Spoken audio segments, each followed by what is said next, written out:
dice que Cristo, es decir, el Mesías, es Dios sobre todas las cosas. Bendito por los siglos, amén. Esto es extraordinario porque el apóstol Pablo declara que Jesucristo es Dios, que Jesucristo es Jehová de los ejércitos sobre todas las cosas.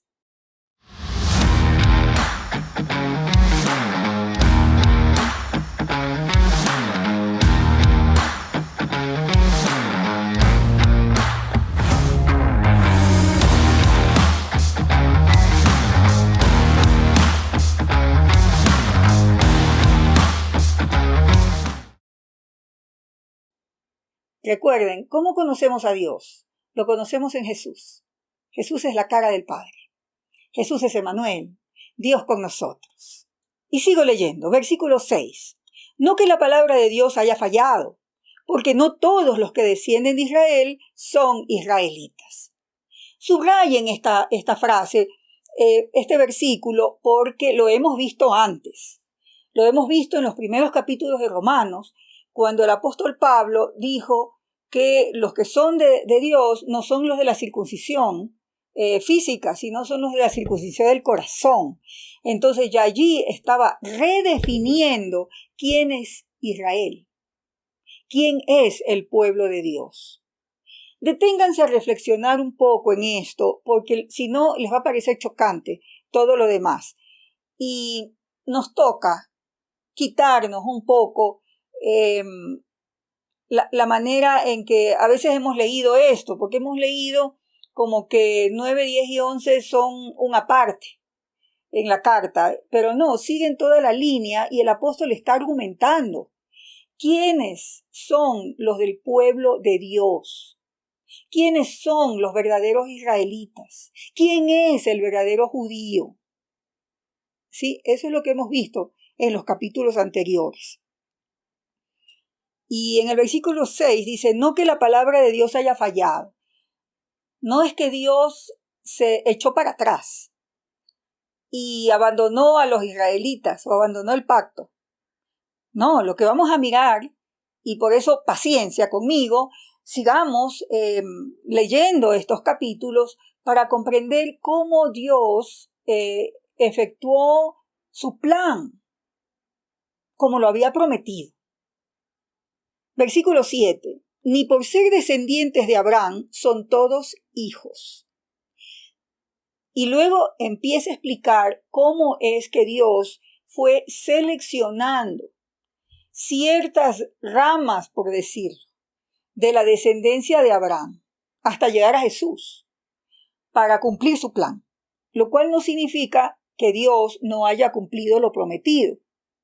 Y eventualmente lo que vamos a mirar es que Dios llamó a Abraham para que de su descendencia sean de bendición a todas las familias de la tierra, pero no significa que el 100% de su descendencia cumpla esa vocación. Y en lo que sigue vamos a mirar cómo es ese proceso de selección. ¿Ya?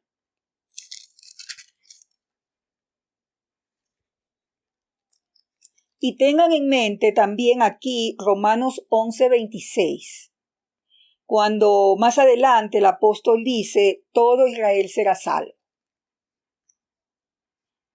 Lo digo porque el apóstol está redefiniendo Israel. Entonces leemos, versículo 7, que de los descendientes de Abraham todos son hijos. Dice, a ver. Entonces leamos, otra vez, 9:7. Ni por ser descendientes de Abraham son todos hijos, sino en Isaac te será llamada descendencia. Sabemos que Abraham tuvo 2 hijos, ¿no? Ismael e Isaac. Pero es en Isaac que será llamada descendencia. Ahí ya hay un proceso de selección. Esto es, no los que son hijos según la carne son los hijos de Dios, no los que son engendrados naturalmente por etnia, ¿no? Sino los que son hijos según la promesa. Son contados como descendientes. 9. Porque la palabra de la promesa es esta: por este tiempo vendré y Sara tendrá un hijo. Y no solo esto, sino también cuando Rebeca concibió de uno, de Isaac nuestro padre, pues no habían aún nacido, ni habían hecho aún ni bien ni mal, para que el propósito de Dios conforme a la elección permaneciese, no por las obras, sino por el que llama. Se le dijo: el mayor servirá al menor, como está escrito: a Jacob amé, mas a Esaú aborrecí. En el caso de Isaac e Ismael, uno pudiera decir, pues claro, Ismael no fue hijo de Sara, fue hijo de Abraham, pero no de Sara, entonces uno pudiera descartarlo. Pero resulta que los hijos de Rebeca eran gemelos, de la misma madre. Y aún así, Dios eligió a uno, en este caso, a Jacob. Todo esto no significa que Dios es malo, simplemente Dios tiene un propósito y lo va cumpliendo en un proceso de selección.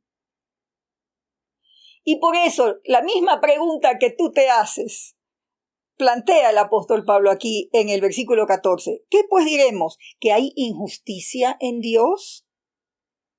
En ninguna manera.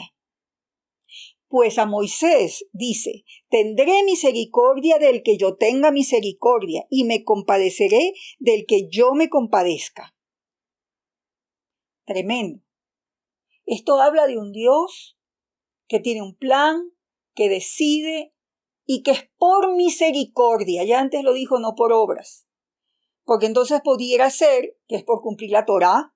Ese es parte del argumento que está desarrollando. O por ser descendientes de Abraham étnicos. Que hace que los judíos, israelitas, se acomoden y digan: no, pues nosotros somos el pueblo elegido de Dios, somos descendencia de Abraham y por lo tanto somos el pueblo del pacto de Dios.